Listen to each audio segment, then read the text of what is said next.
Question number 14 है कि निम्नांकित के लिए योजनांश प्रविष्टियाँ कीजिए। ए है रोजी लिमिटेड ने 50,000 रुपये की संपत्तियां रूबी लिमिटेड से खरीदी। इसने उसके दावा के पूर्ण भुगतान में 10 रुपये प्रति अंश वाले पूर्णतः चुकता अंशों को जारी किया। फिर बी है कि कंपनी ने 62,500 रुपये में एक मशीन क्रय की और क्रय मूल्य का पूर्ण भुगतान 100 रुपये वाले अंशों को 25 रुपये प्रति अंश प्रीमियम पर निर्गमित किया। तीसरा है लास्ट है कि कंपनी 100 रुपये वाले पूर्णतः चुकता 600 अंश विक्रेता को क्रय के आंशिक प्रतिफल के रूप में आवंटित करती है। देखिए, ये जो हमारा क्वेश्चन है इसमें नॉर्मल से हमें हर केस के लिए अलग अलग जर्नल एंट्री करनी है। और जैसा कि आप हेडिंग देख सकते हैं, issue of shares to vendors, यानी कि विक्रेता को शेयर का निर्गमन करना। अभी तक हम लोगों ने जो अभी तक पढ़ा है उसमें क्या था कि जनता को जो है वो कंपनी शेयर का निर्गमन करी थी। बट यहाँ पर क्या हो रहा है कि कभी कभी क्या होता है, जैसे कंपनी कोई संपत्ति खरीदती है तो उस संपत्ति का जो वैल्यू है, जो उस संपत्ति का मूल्य है, उसको वो कैश में ना दे करके, रुपए के हिसाब से ना दे करके क्या करती है, उसके बदले में अपने कुछ शेयर्स, यानी कि उस संपत्ति के मूल्य के बराबर जो शेयर है वो अपने शेयर निर्गमन कर देती है। तो इसी को हम लोग बोलते हैं issue of shares to vendors, यानी कि संपत्ति के बदले में अंशों का निर्गमन करती है, कैश न दे करके। तो वही चीज़ यहाँ पे वही कंडीशन है इन तीनों चीज़ों में, जिनमें कि हमें अलग अलग जनरल एंट्री करनी है। तो आइए एक एक करके समझ लेते हैं कि किस कंडीशन में कौन सी जनरल एंट्री होगी। तो यहाँ पर हम लोग जनरल एंट्री करेंगे। सबसे पहले जो हमारा ए दिया है, यानी कि पहला कंडीशन दिया है, इसमें बोला था कि रोजी लिमिटेड ने 50,000 रुपये की संपत्तियाँ रूबी लिमिटेड से खरीदी। ठीक है, तो सबसे पहले हम लोग क्या करेंगे, संपत्ति खरीदने की एंट्री करेंगे। तो हम लोग ये मान के चल रहे हैं कि रोजी लिमिटेड के हम लोग बुक्स में एंट्री कर रहे हैं। तो संपत्ति खरीदने की एंट्री क्या हो जाएगी, संपत्ति का यहाँ पे नाम नहीं लिखा है तो हम लोग एसेट्स लिख लेंगे। एसेट्स अकाउंट डेबिट कर लेंगे। किससे खरीद रहे हैं, रूबी लिमिटेड से, तो यहाँ पे हो जाएगा टू रूबी लिमिटेड। सिंपल सा हम लोग का जो जनरल एंट्री का कॉन्सेप्ट है वैसे ही। तो क्या हो जाएगा, being assets purchased from Ruby limited. ठीक है, रूबी लिमिटेड से क्या क्या संपत्ति खरीदी, कितनी खरीदी है, तो 50,000 रुपये की। तो ये 50,000 रुपये दिखा देंगे।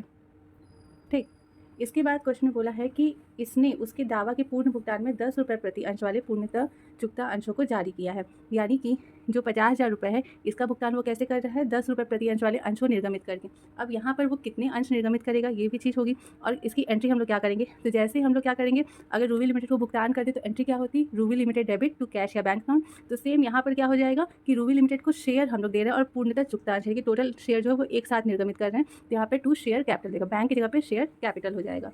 एंट्री क्या होगी, तो यहाँ पर हम लोग करेंगे, रूबी लिमिटेड को कर रहा है निर्गमन, तो रूबी लिमिटेड डेबिट हो जाएगा टू शेयर कैपिटल कर देंगे। ठीक है, शेयर कैपिटल अकाउंट। नरेशन क्या होगा, तो बीइंग।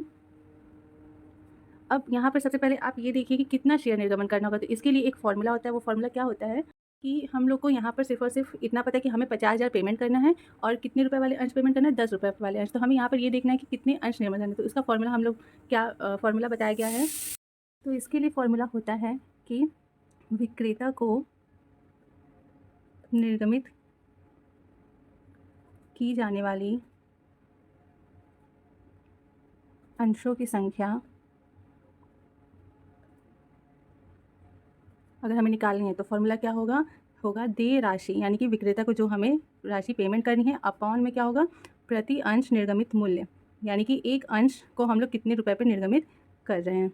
ठीक है, ये फॉर्मूला अपना करके हम लोग ये पता करते हैं कि विक्रेता को हमें कितने अंश का निर्गमन करना होगा। तो अगर इस फॉर्मूले को ध्यान में रखें तो इस क्वेश्चन में क्या होगा कि विक्रेता को देय राशि कितनी है, 50,000 का हमें पेमेंट करना है, और क्वेश्चन में बोला है कि एक अंश जो है वो 10 रुपये के, मतलब 10 रुपये का एक अंश निर्गमन किया जाता है। इस हिसाब से हम लोग इसको कैंसिल आउट करेंगे तो हमें पता चलेगा कि विक्रेता को कितने अंश निर्गमन किए जा रहे हैं, 5,000। ठीक है, तो ये हो गया इस क्वेश्चन के हिसाब से कि यहाँ पर हमें 5,000 अंश निर्गमन करने हैं। तो हमारा जो ये हो जाएगा narration, being 5,000 shares issued at ₹10। ठीक है, फॉर एसेट्स, मतलब एसेट्स की वैल्यू के लिए हम लोगों ने उतना निर्गमन किया। तो यहाँ पे भी 50,000 ही सिंपल सा दिखाएंगे। अमाउंट में तो 50,000 ही जाएगा। फिलहाल सिर्फ और सिर्फ हमें ये देखना था कितने शेयर्स इशू करने, उसके लिए हमें वो फॉर्मूला यूज़ करना पड़ेगा। इसके बाद ये बस जो ए वाला हमारा कंडीशन है उसके अंदर सिर्फ और सिर्फ यही दोनों एंट्री होंगी। आती हैं हमारा क्वेश्चन नंबर बी पे। तो बी हमारा दिया है कि कंपनी ने 62,500 में एक मशीन क्रय की है और क्रय मूल्य का पूर्ण भुगतान 100 रुपये वाले 300 अंशों को 100 रुपये वाले अंशों को 25 रुपये प्रति अंश प्रीमियम पर निर्गमित करके वो उसका भुगतान कर रहा है। तो इस कंडीशन में भी सबसे पहले हम क्या करेंगे कि जो मशीनरी उसने खरीदी है कंपनी ने उसकी एंट्री करेंगे। तो हो जाएगा मशीनरी अकाउंट डेबिट करेंगे, क्योंकि यहाँ पर विक्रेता का नाम नहीं है तो यहाँ पर हो जाएगा टू वेंडर अकाउंट। ठीक है, ये यहाँ पर कर देंगे। तो being machinery purchased from vendor. ठीक, ये हो जाएगा कितने खरीदा है, तो 62,500 का। अब यहाँ पर कहा है कि इसका भुगतान वो 100 रुपये वाले अंशों को 25 रुपये प्रीमियम पर निर्गमित करके कर रहा है। तो सेम एंट्री यही होगी, बट क्योंकि यहाँ पर प्रीमियम है तो प्रीमियम के लिए भी हम लोग अलग से उसको दिखाएंगे। तो क्या हो जाएगी, एंट्री हो जाएगा वेंडर, डेबिट करेंगे, वेंडर्स अकाउंट डेबिट हो जाएगा टू शेयर कैपिटल, जैसा कि अभी हमने ऊपर किया है। ये हो जाएगा टू शेयर कैपिटल अकाउंट, क्योंकि प्रीमियम पे है तो यहाँ पे हो जाएगा to security premium reserve account. ठीक है, ये इतना हम लोग को यहाँ पर दिखाना पड़ेगा। अब यहाँ पर भी वही बात आती है कि हमें क्वेश्चन में नहीं बोला कि कितने अंश निर्गमन कर रहा है, तो उसके लिए हम लोग फॉर्मूले पे रख के देखेंगे। तो कितनी देय राशि है, 62,500 रुपये देना है। एक अंश कितने का पड़ा है, 100 रुपये वाले अंश हैं, 25 रुपये उसमें प्रीमियम, यानी कि एक अंश 125 रुपये का हुआ। ठीक है, एक अंश कितने का हुआ, 125 रुपये का हुआ। तो इस हिसाब से कितने अंश उसे निर्गमित करने पड़ेंगे, 500 अंश। ठीक है, तो इस क्वेश्चन में वो कितना निर्गमन कर रहा है, 500 अंशों का निर्गमन कर रहा है 125 रुपये की दर से। तो हमारा नरेशन क्या होगा, तो हो जाएगा being 500 shares issued to vendor at ₹100 with ₹25 premium.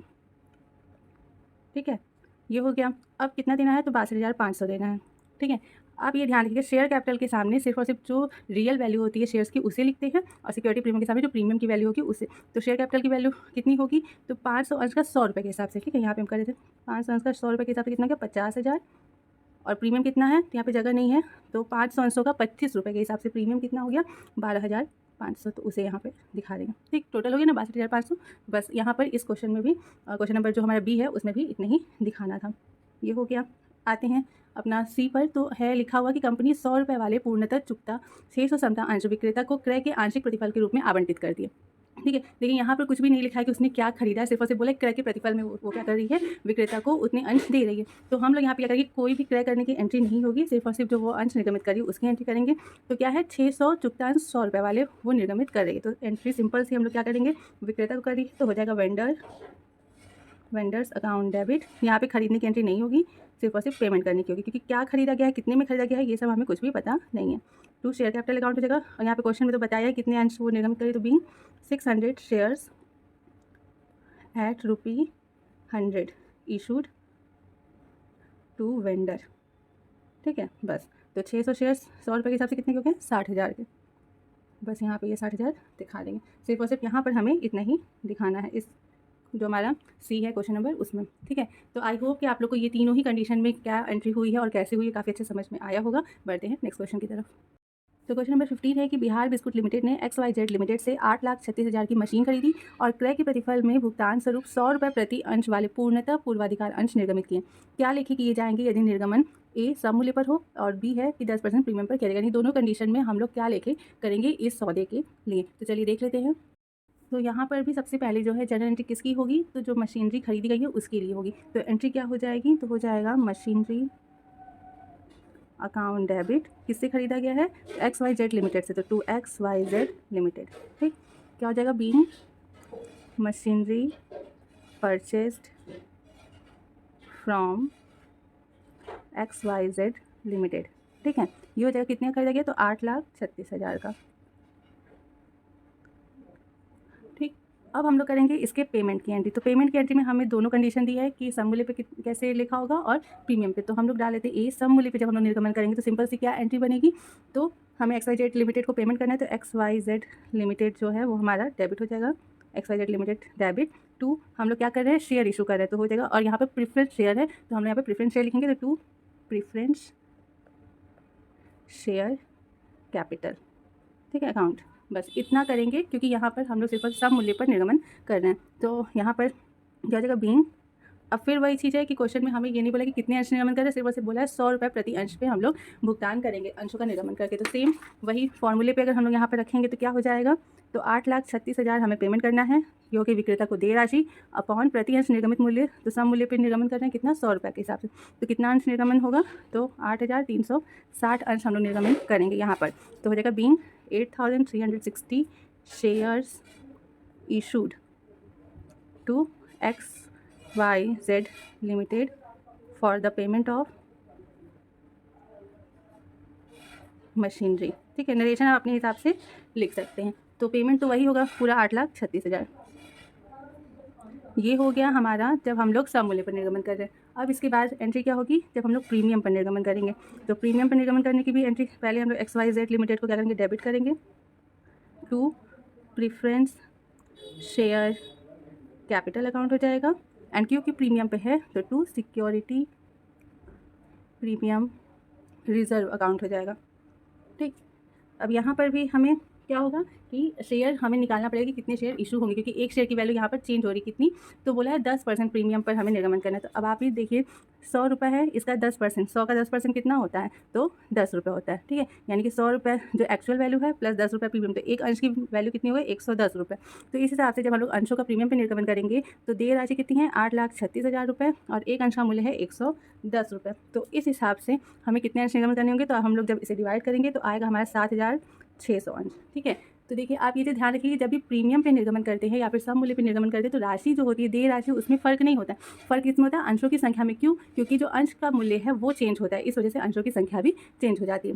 तो यहाँ पे जब हम लोग प्रीमियम पे निर्गमन करेंगे तो पेमेंट तो 8,36,000 ही करेंगे, लेकिन क्योंकि एक अंश का मूल्य बढ़ गया है इस वजह से क्या होगा कि हमारा अंशों की संख्या भी चेंज हो जाएगी। तो यहाँ पर 7,600 अंश हम लोग निर्गमित करेंगे, तो हो जाएगा being 7,600 shares issued to XYZ Limited